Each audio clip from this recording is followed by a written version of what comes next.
But YouTube won't let me upload my videos today. I don't know why, so I didn't want to not do it. So we're talking about how the narcissist will try and control you, yeah? And what I'm saying is, like, healthy relationships, healthy people will help you be more of yourself. They'll bring you into yourself, right? You expand like a beautiful flower, yeah?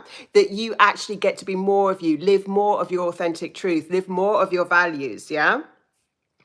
And unhealthy people will shut you down. In narcissistically abusive relationships, we feel shut down, right? We can't be ourselves. We can't express ourselves. We can't live according to our values. Our boundaries get pushed. We get pushed outside of ourselves. And that's a really horrible way to live, yeah?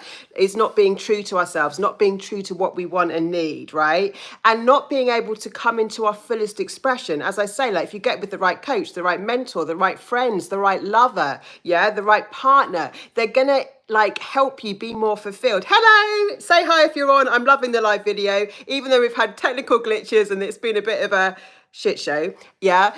The show must go on, and I'm keen to, like, maybe YouTube is just encouraging me to go live and so that you can comment, because I'd love to chat to you guys, right?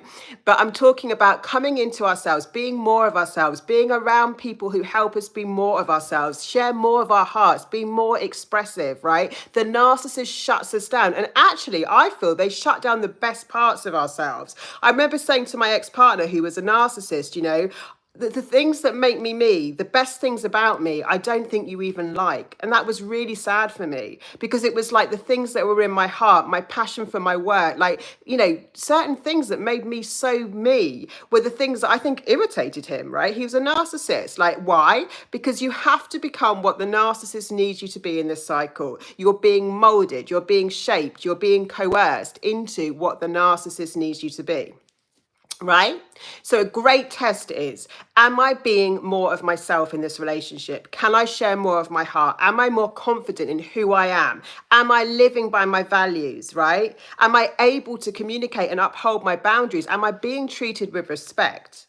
Yeah, this is a great test to whether, like, we're in something healthy or not. And ultimately in our lives, it doesn't even matter. Well, I mean, it does matter, but, like, you know, even if someone's not a narcissist, the key is, right, are they respecting you? Are they loving the parts of you that make you you? Are you able to become more of who you are, or are you becoming less than? Brilliant comment. So let's have a look. Let me put my glasses on. Society, they want you to minimize the very things they claim to like about you. This is so true, right? And at the beginning of the relationship, in the love bombing stage, yeah, they mirror those things back to you. Like, you know, they seem to be a soulmate if it's a romantic thing, isn't it? But you're absolutely right. They want you to not just minimize, but diminish the pieces that make you you, yeah? And it's so unhealthy. It's why so many of us, when we leave this relationship, right, we don't recognize ourselves. They basically make us lose our identity. So I teach all the time that I feel like healing, all healing is reclamation of self. Yeah. Goodness knows if this video is going to even last on YouTube. It might just be live forever, because we're having so many tech issues, but, like, I'm so happy you're here, so thank you.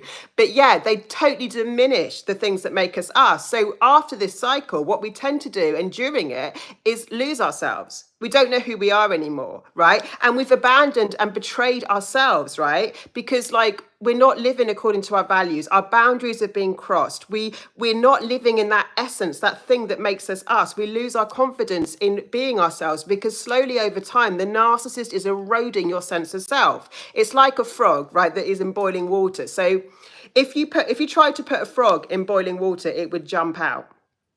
But if you put a frog in cool water and just slowly turn up the heat, the frog will not jump out and it will boil to death. I think they know this from cooking them in France. It's not a very nice fact to know, but it reminds me of this relationship. It's where, like, you slowly get eroded over time. Do you know what I mean? Until like you're kind of yourself, your essence, your soul is being boiled to death. Yeah.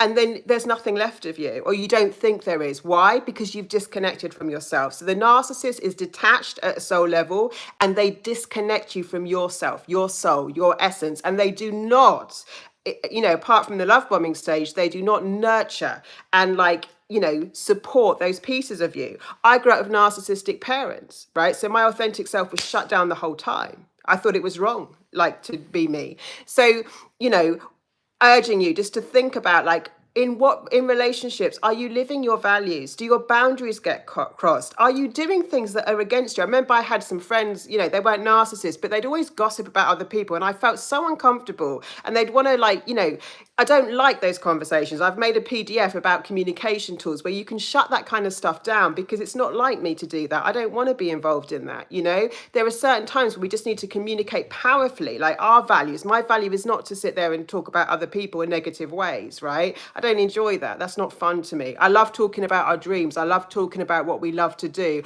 I love building each other up. I don't like bringing people down.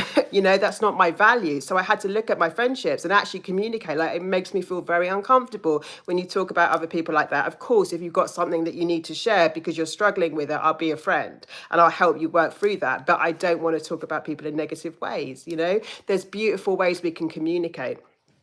Please keep liking, subscribing and sharing. I hope these videos go live and are on the YouTubes, because we've had a few technical hitches. But thank you for being here and bearing with me. I love you a lot, and I'll speak to you soon.